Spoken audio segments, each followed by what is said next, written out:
L'attachement évitant par ces mouvements donc de distanciation qui peuvent être à différents degrés. Donc, moi, j'avais une amie, je me souviens, elle a épousé un gars au bout de 10 ans.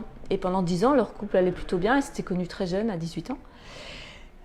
Donc vie, tu vois, parisienne, plein d'activités, en couple, ça allait bien. Et puis un jour, elle décide de le demander en mariage et il dit oui. Et en fait, le mariage a tenu même pas 6 mois. Et en fait, ce qui s'est passé, enfin de ma compréhension en tout cas, c'est que le fait d'être marié, engagé, avec la question surtout des enfants, c'était surtout ça, a fait que cet homme, il a paniqué et il est parti. Donc ça, c'est un peu extrême, mais ça peut aller jusque-là.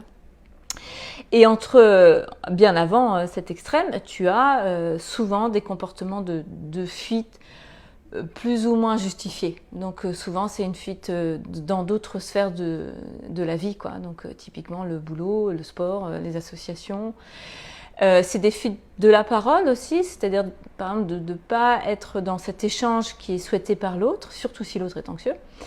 Pas forcément répondre au je t'aime, aux questions justement sur les projets, tu vois, de manière évasive. Peut parler de ses émotions, bien sûr, hein, ce qui est une forme de fuite. Et dans les moments aussi de grande difficulté, là, être un peu en mode, tu vois, rideau de fer, là, hein, comme dans les vieilles épiceries, hein, tchouk, où il n'y a plus personne. Donc soit l'autre est carrément parti, ne serait-ce que dans la pièce d'à côté, mais il est parti, il n'est plus là, quoi, il ne répond plus à tes questions. Et donc de l'autre côté, c'est compliqué parce que tu es face à quelqu'un qui est là, mais qui est plus là affectivement. Donc l'attachement évitant, c'est ça.